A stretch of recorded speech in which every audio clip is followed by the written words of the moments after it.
वो एक दरिंदा है, वो एक हैवान है, वो एक कातिल है। उसे आप सीरियल किलर भी कह सकते हैं और कातिल दरिंदा भी। वो मासूम लड़कियों को अपना शिकार बनाता था, वो उनका यौन शोषण करता था और फिर उन्हें मौत की नींद सुला देता था।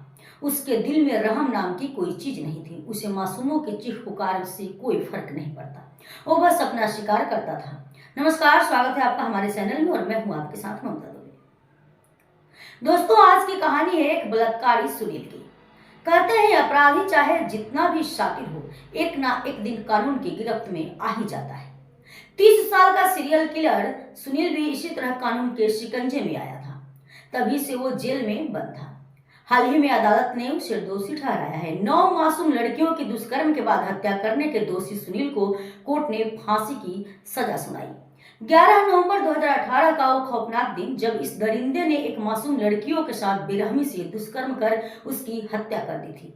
गुरुग्राम सेक्टर 65 थाना क्षेत्र की झुग्गियों में रहने वाला यह बहसी सुनील पास में खेल रही 3 लड़कियों के पास गया और उन्हें 10 रुपए का नोट दिखाकर अपने साथ दुकान पर चलने को कहा। 2 लड़की तो नहीं गई, लेकिन 3.5 साल की एक लड़की चली गई, जिसके बाद सुनील ने लड़की को सेक्टर 66 इलाके में ले जाकर दुष्कर्म किया और उसकी हत्या कर दी। सुनील भी अपनी झुग्गी से फरार हो गया। बच्ची की तलाश चल रही थी। इसी बीच अगले दिन एक मंदिर के सामने बच्ची का शव विकृत हालत में मिला। शव पर कटे के निशान थे। उसके चेहरे पर पॉलिथीन लपेटा हुआ था। सिर को पत्थरों से वार कर पूरी तरह कुचला गया था। शव को देखने से ही स्पष्ट था कि बच्ची के साथ बर्बरता की गई है। 12 नवंबर 2018 को बच्ची का शव सेक्टर 66 इलाके में पड़ा मिला था। पोस्टमार्टम रिपोर्ट से पता चला कि आरोपी ने मासूम लड़की के साथ हैवानियत की थी। उसने लड़की की पीट पीट कर हत्या कर दी थी। उसके सिर पर भी ईंट पत्थर से वार किया गया था। मामले में सुनील पर पुलिस की ओर से 2 लाख रुपए का इनाम घोषित किया गया था। एसआईटी ने कार्रवाई करते हुए 19 नवंबर 2018 को आरोपी सुनील को गिरफ्तार कर लिया। 20 नवंबर 2018 को उसे कोर्ट में पेश कर रिमांड पर लिया गया। पकड़े जाने के बाद उसने पूछताछ में जो खुलासा किया, उसने पुलिस को भी हैरान कर दिया। जानकारों ने उसकी दरिंदगी की दास्तान सुनकर उसे न केवल एक पीडोफाइल बल्कि एक नेक्रोफाइल भी करार दिया। पूछताछ में पता चला कि सिर्फ इतना ही नहीं, बल्कि उसने इसी तरह 9 लड़कियों के साथ दुष्कर्म किया और उनकी हत्या भी की थी।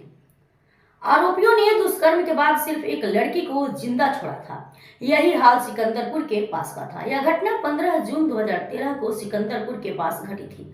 डीएलएफ इलाके में आयोजित भंडारे में गई 5 साल की बच्ची से दुष्कर्म किया गया। बच्ची लहूलुहान हालत में सिकंदरपुर मेट्रो स्टेशन के पास मेट्रो पिलर नंबर 47 व 48 के बीच मिली थी। बेहद गंभीर हालत में उसे दिल्ली के सफदरजंग अस्पताल रेफर किया गया था।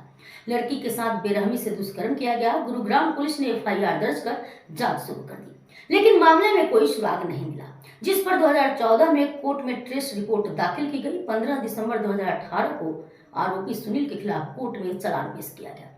कोर्ट में सीसीटीवी फुटेज के अलावा अन्य मेडिकल और फॉरेंसिक सबूत पेश किए गए। पुख्ता सबूतों और गवाहों के आधार पर कोर्ट ने दोषी सुनील को फांसी की सजा सुनाई। पुलिस को सुनील पर दिल्ली, गुरुग्राम, ग्वालियर और झांसी में 8 मासूम लड़कियों के साथ जघन्य अपराध करने का शक था। पहली पीड़िता 4 साल की बच्ची थी, जिसे 2016 में गुरुग्राम के एक मंदिर से अपहरण किया गया था। उसका शव उसी साल 27 नवंबर को सोहना रोड पर ओमेक्स मॉल के पीछे झाड़ियों में मिला था। 2 महीने बाद सुनील ने फिर से गुरुग्राम में 5 साल की लड़की को अपना शिकार बनाया, जिसका क्षत विक्षत शव उसके लापता होने के 20 दिन बाद मिला था। हालिया घटना की तरह दोनों पीड़ितों को सिर और पैर में चोटें आई। पुलिस का कहना था कि वो नशे का आदी हो गया था, वो ड्रग्स किया करता था। इसके बाद वो खुद पर काबू नहीं रख पाता था। जैसे ही दिन ढलता था, वो अपनी हवस मिटाने के लिए बच्चों को तलाशने लगता था। कभी कभी वो लोकल बसों में अपने शिकार की तलाश करता था, क्योंकि बाहरी राज्यों से आने वाले कई लोग बच्चों के साथ बसों में